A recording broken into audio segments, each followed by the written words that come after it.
A paz do Senhor Jesus, saúdo a todos os irmãos da Jerusalém com a paz do Senhor. Hoje é quarta-feira, como a mim está trazendo a palavra aos irmãos. Eu convido a todos que estão assistindo esse vídeo a fechar os seus olhos e fazer uma oração comigo. Querido amado Deus e eterno Pai, eu me coloco diante da Tua presença, pedindo perdão pelos meus pecados, minhas falhas, minhas iniquidades, Senhor. Te agradeço por mais um dia, Senhor, meu Deus, que o Senhor nos sustentou com a Sua destra.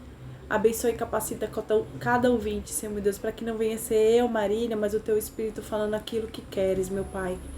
Que possamos ser edificados através da Tua palavra. É o que eu te peço essa noite, em nome de Jesus. Amém. Irmãos, a palavra que eu gostaria de compartilhar com vocês encontra-se em Juízes, capítulo 6. É um texto longo, mas temos que ler, né, para sermos edificados. E diz assim: a servidão sobre os medianitas. Porém os filhos de Israel fizeram o que era mal aos olhos do Senhor, e o Senhor os deu nas mãos dos medianitas por 7 anos. E prevalecendo na mão dos medianitas sobre Israel, fizeram os filhos de Israel para si, por causa dos medianitas, covas que estavam nos montes das cavernas e as fortificações.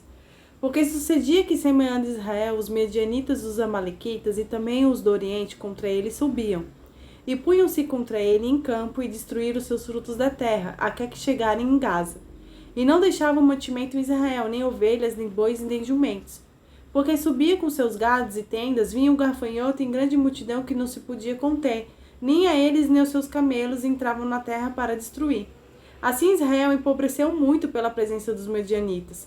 Então os filhos de Israel começaram a clamar ao Senhor. E sucedeu que, clamando os filhos de Israel ao Senhor por causa dos medianitas, enviou o Senhor um profeta aos filhos de Israel que lhes disse: assim diz o Senhor, Deus de Israel: do Egito eu os fiz subir, e vos tirei da casa de servidão, e vos livrei da mão dos egípcios, e da mão de todos quantos os oprimiam, e os expulseis de diante de vós, e a vós dei a sua terra. E vos disse: eu sou o Senhor vosso Deus, não temais aos deuses dos amorreus, em cuja terra habitais, mas não destes ouvidos à minha voz. Então o anjo do Senhor veio e assentou-se debaixo do carvalho que estava em Ofra, que pertencia a Joás, Abierzerita e Gideão, seu filho. Estava malhando o trigo no lagar para salvar dos medianitas. Então o anjo do Senhor lhe apareceu e lhe disse: o Senhor é contigo, homem valoroso. Mas Gideão lhe respondeu: ai, Senhor meu, se o Senhor é conosco, por que tudo isso nos sobreveio? E o que é feito de todas as suas maravilhas que os nossos pais nos contaram, dizendo: não nos fez o Senhor subir do Egito? Porém agora o Senhor nos desamparou e nos deu nas mãos dos medianitas. Então o Senhor olhou para ele e lhe disse: vai nessa tua força e livrarás a Israel das mãos dos medianitas. Porventura não foi eu que te enviei?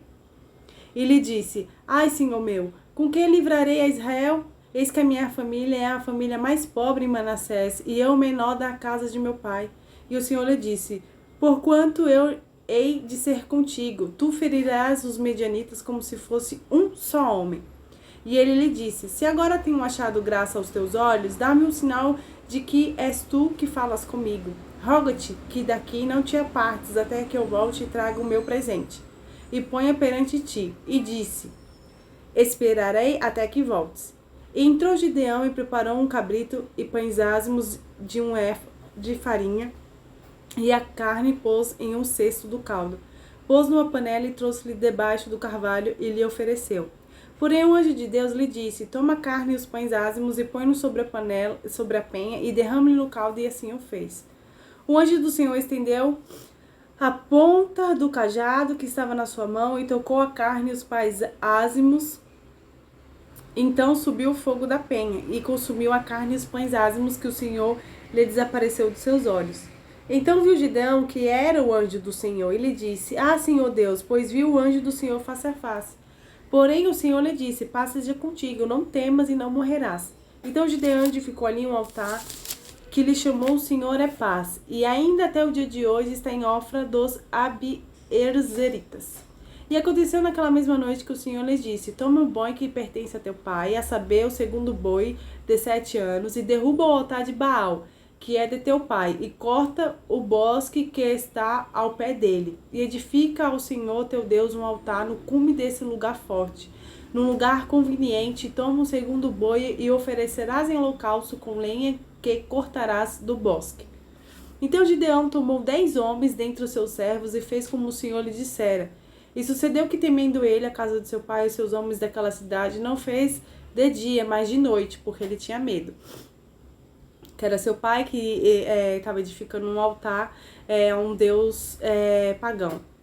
E levantando-se, pois, os homens daquela cidade de madrugada, eis que estava o altar de Baal derrubado, e o bosque estava ao pé dele, cortado, e o segundo boi foi oferecido no altar que fora edificado.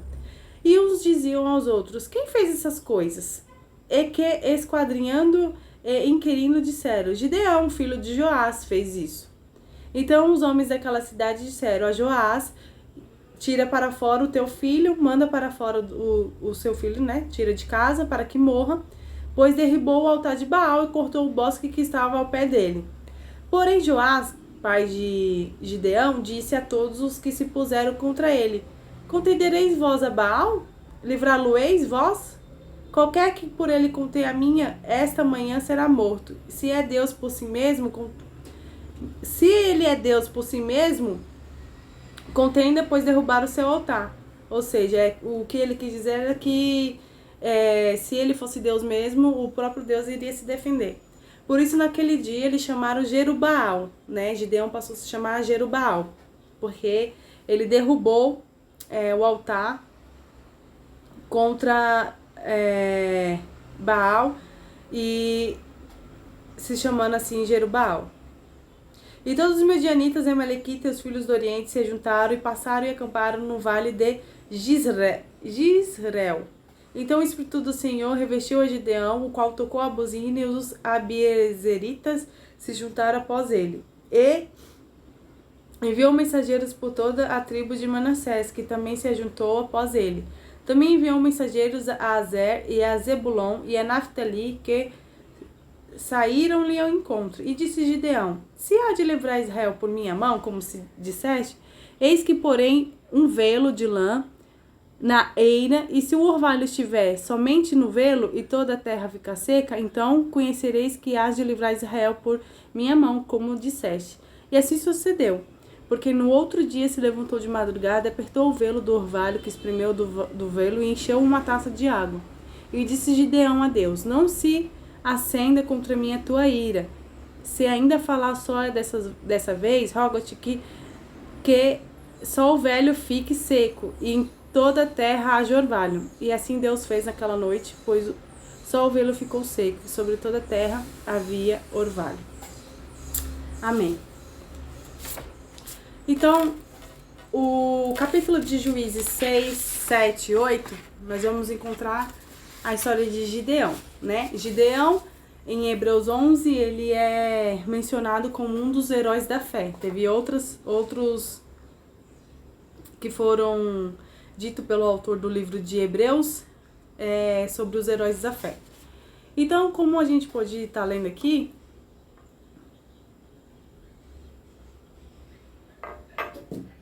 no capítulo 6, durante 7 anos os medianitas, os amalequitas e outros povos vizinhos tinham atacado Israel, destruindo plantações e roubando gado. Por causa disso, os israelitas foram ficando muito pobres, então os israelitas clamaram a Deus por socorro. Se a gente for analisar tudo que aconteceu, todo o contexto, desde a época lá quando o povo saiu do Egito, eles sempre foram meio rebeldes, né?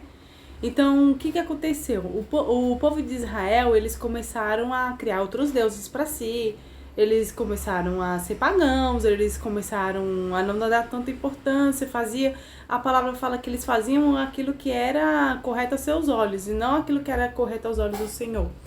E por causa disso, Deus permitiu que a terra, né, de Israel fosse entregue nas mãos dos medianitas. E aí eles foram cada vez mais se empobrecendo, não tendo condições, e Gideão, a palavra fala que ele estava no largar escondido, ou seja, ele estava malhando lá, se não me engano, acho que a palavra fala trigo, escondido para poder estocar comida, porque senão ele não ia ter comida. E conforme a gente lê o Juízes de 6 a 10, fala sobre isso, que Israel empobreceu muito E o Senhor enviou um profeta, né, falando que ele iria levantar um salvador para tirar das mãos dos medianitas, né, que não eram poucos, o seu exército era muito grande. E Deus chama Gideão, conforme a gente lê a gente acabou de ler agora, né, no versículo 14 e no 15. E ele diz assim: eis que a minha família é a mais pobre em Manassés, e eu o menor da casa de meu pai. Né? E que lição a gente pode tirar da história de Gideão? Deus, ele escolheu Gideão. Gideão era o mais pobre que tinha na sua cidade. Ele não tinha nada. Ele estava fazendo as coisas até que pensando, né, no amanhã, em estocar, escondido. Deus poderia ter levantado outras pessoas, mas não, Deus escolheu Gideão, o menor da casa de seu pai, né? E é assim que Deus enxerga nós. Às vezes a gente acha que a gente é pequeno, que a gente não vai conseguir, que as circunstâncias mostram pra gente que tá tudo fechado, que a gente não tem pra onde ir. E aí é uma frase muito importante, que é quando a gente chega no fundo do poço, quando você chega lá no fundo, que você chegou aonde mais você não podia mais chegar, que você não pode cavar nem pro lado nem pro outro, só tem um lugar pra gente olhar, que é o olhar pra cima. E é dessa forma que Deus trabalha conosco, né? A gente acha que às vezes a gente é menor, que a gente não vai conseguir, e Deus vai e manda o escape. E às vezes a gente tá com esse sentimento, e Deus tá falando para nós. Eu escolhi, você é escolhida, você é o meu escolhido, mesmo que as circunstâncias mostrem que você não vai conseguir, porque quem é que tem certeza de alguma coisa nessa terra? Quem? Conforme a gente for ler a história de Gideão, vocês vão entender o que eu quero dizer com isso, né? Gideão, se a gente for ler o capítulo 7 de Gideão, porque eu não vou ler porque senão vai ficar muito longo o vídeo e aí o celular, eu não vou conseguir enviar o vídeo pro pastor Alisson. Então, Gideão era o mais pobre da região e o fez juiz sobre Israel, né? A primeira coisa que Deus ordenou que Gideão fizesse foi destruir o altar de Baal que pertencia ao seu pai. Ele também deveria derrubar o poste do ídolo de Assaré e construir um altar ao Senhor no topo de elevação. Gideão fez tudo isso de noite, pois tinha medo de sua família e dos habitantes da sua cidade. E pela manhã, nas horas da cidade, viram que o altar de Baal estava destruído e eles concluíram que Gideão era o responsável por isso e que ele deveria morrer. Então foi que Joá, seu pai, se levantou diante daqueles homens e disse que se Baal fosse realmente um deus, ele teria se defendido quando o altar foi destruído. E foi por conta disso que Gideão foi chamado de Jerubbaal. E conforme a gente vai lendo nos capítulos 7, diz assim: o exército de Gideão vence os medianitas, né? No versículo 3 diz assim: agora, após, apregou aos ouvidos do povo, dizendo: quem for medroso e tímido, volte e retire-se apressadamente das montanhas de Gileade. Então voltaram do povo 22.000 e 10.000 ficaram. E disse o Senhor a Gideão: ainda há muito povo, faço descer as águas e ali os provarei, e será que daquele que eu te disser, este irá contigo. Esse contigo irá, porém de todo aquele que eu te disser, este não irá contigo, esse não irá. E fez descer o povo as águas. Então o Senhor disse a Gideão: qualquer que lamber as águas com sua língua, como as lambe o cão, esse porás à parte, como também a todo aquele que se abaixar debaixo de joelho a beber. E o número dos que lamberam, levantando-se as mãos, eram 300 homens, que se abaixaram de joelho para beber a água. E disse o Senhor a Gideão: com esses 300 homens que lamberam as águas, vos livrarei e darei os medianitas na tua mão. Portanto, todos os demais que retiraram, cada um ao Senhor, o povo tomou na sua mão a provisão e as buzinas, e enviou a todos os outros homens de Israel, cada um à sua tenda. Porém, os 300 homens reteve e estava o arraial dos medianitas embaixo do vale. E sucedeu que naquela mesma noite, o Senhor lhe disse: levanta-te e desce ao arraial, porque eu tenho dado na tua mão. Esse porque eu tenho dado na tua mão significa que você está com a chave da vitória na mão e você pode ir lá que você vai ser vencedor. E o que a gente pode concluir com isso? Uau! Uau! Ele tinha um exército de 22 mil. Ele tinha 22 mil. Aí Deus falou assim pra ele, tá muito, retira. 10 mil ficou. E aí ele falou assim, agora a gente vai lutar com esse exército de 10 mil e nós vamos vencer os medianitas. Aí o que Deus fez? Não, ainda tem muita pessoa. Vai só 300. Aí Gideão temeu, falou, mas como 300 pessoas? É interessante isso porque se a gente for ler aqui a Bíblia, você tem que ler muito bem os capítulos e prestar muita atenção. O exército dos medianitas eram de 135 mil homens contra 22 mil, que depois Deus falou que era muito, depois reduziu para 10 mil e depois reduziu para 300. A resposta não está em um versículo da Bíblia, né? Mas sim no contexto do capítulo 7 de Juízes, que tem que ler com muita calma para você poder entender como que foi reduzido isso, porque de 22 mil para 10 mil e depois ser 300 é uma diferença muito grande. E se fosse nos dias, se fosse na sua própria força, jamais Gideão iria conseguir vencer com 300 homens um exército de 135 mil. E é exatamente assim que Deus faz conosco. Às vezes a gente está colocando a nossa confiança no nosso dinheiro, às vezes a gente está colocando a confiança nas nossas amizades, a gente está colocando a nossa confiança naquilo que a gente conhece, a gente está colocando a nossa confiança em bens. E Deus, ele faz desse jeito, irmãos, ele tira, faz a gente ficar com menos, e com esse menos ele não faz vencedor. Não dá pra entender como que Deus age, ele apenas age. Então, assim, existem algumas coisas que a gente não vai ter resposta. É o agir de Deus, ele age dessa forma, ele tira de quem não tem e dá pra quem tem. E aquele que tem, que tá se achando, Deus vai lá e abate. Então é assim que Deus funciona. E o que a gente pode tirar de lição? Às vezes, o que Deus colocou no meu coração, né? Às vezes a gente precisa apenas do essencial. A gente às vezes fica focado em muita coisa. E o que Deus fez com Gideão? Ele era o menor da sua casa, ele não tinha condição de nada, ele era o mais pobre ali daquela região e Deus olhou para ele e viu ele como um vencedor. E Deus o fez o mais pobre juiz, né? E sendo juiz, ele com um exército ainda reduzido, ainda Deus entrega as estratégias na sua mão. Ele entregou as estratégias para ele poder agir. Às vezes a gente acha que não vai ter solução, que não vai ter isso, que não vai ter aquilo.